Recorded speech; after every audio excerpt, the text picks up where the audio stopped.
3,188 people were said to have been killed last year. And what did you do? At least, and that is at least. The numbers could be way, way more than that. The question is, what did we do? Did we go away feeling that we survived? Are we happy? We entered 2020 feeling that we are amongst those who survived. What about the people that have been killed? Do we think about them? At the time we heard of their death, what do we do? Did we just say, thank God we are not the ones that were killed, or we made something to us? For everybody that is killed, something in us is also killed. For one person that is killed, all of us are killed in one way or the other. If we are not thinking of ourselves, what are we thinking of our children? What society are they growing up in, where they know that the lives of a fellow citizen means nothing? When our children know that if anything happens to them, that the country will move away and nothing will be done. 3,188 people at least, and yet we go on with our businesses as if nothing is happening in our country. And even when a day is set aside for us to mourn those who have died, we don't bother. I always like to remind us, wherever I have the opportunity, that yesterday's victims were once survivors. Today's victims were yesterday's survivors. And tomorrow's victims would be today's survivors. Who are today's survivors? You and I are today's survivors. You and I are sitting down here today and feeling that we cannot be the victim. That was the same way those who died felt. And I want to also remind us that those who have been killed will not be killed again.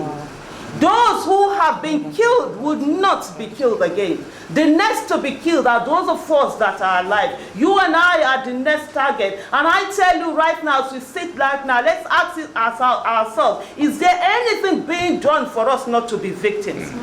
Why are we okay with the situation that we have? Why are we okay with those who have been mandated to protect the lives and properties of our citizens are not doing that? And we're sitting down and we're okay with it.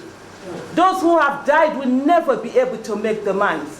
And when these people who are killing come to kill us, they do not care whether you're silent or you're vocal. They do not care whether you defend government or you're a critic of the government. They do not care whether you're rich or you're poor. They do not care whether you're uniformed or you're a civilian. They do not care whether you're male or you're female, or a child or an adult. They do not care whether you live in the city or you live in the village. All they know is that they want to take a life, and they take that life cheaply.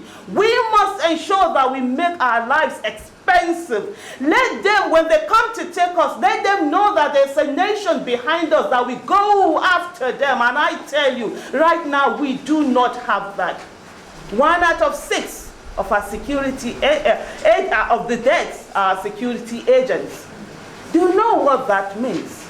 Have we even ever mourned them? Have we called out their names? How do their families feel that their loved ones that they sent out to protect the nation, that gave their lives for this nation, nothing was done about it? How do the rest that are there right now feel when they know that if anything happens to them, the same way it happened to their colleagues, that nothing will be done? We all are part of this, and we all must make a difference.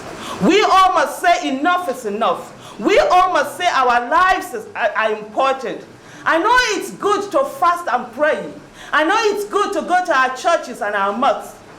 It's not enough. For like a little girl of 5 years said, bullets, prayers don't stop bullets. And the selfish thing is that we feel we have survived because we pray. We like to say it is not our portion. We like to say God forbid. And I always remind everybody that the last victim equally said God forbid. The last victim said it wasn't their portion. But when the bullets came, it met them. And one thing you should always ask yourself, we have this false sense of security, is that, is anyone doing anything to protect you? Or is it that they have not just come to your doorstep? And that should scare every one of us. And that should make us, on a serious note, demand that our government whose primary responsibility is the protection of lives and properties, indeed begin to protect lives and properties. And in governance, there are two sides, the demand and supply side. Those we elected will supply, and we that elected them must demand. And if we do not demand, they will give us what comes first, which is bad governance. Because by doing absolutely nothing, you can give that bad governance. So today, as we look at this report, let's personalize it. Let's be selfish about it. Let's say to ourselves, I don't want to be a victim in a country where I will not be recognized. Let's think about our children.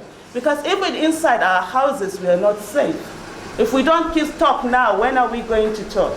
And I must say, Global Rights, thank you so much for doing this.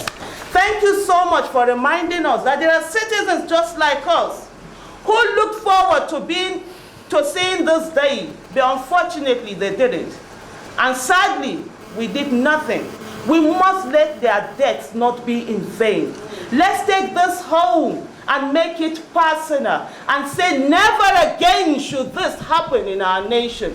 Because no Nigerian is more Nigerian than any Nigerian. And every one of us must be protected. The life of the president is as equal as every one of us.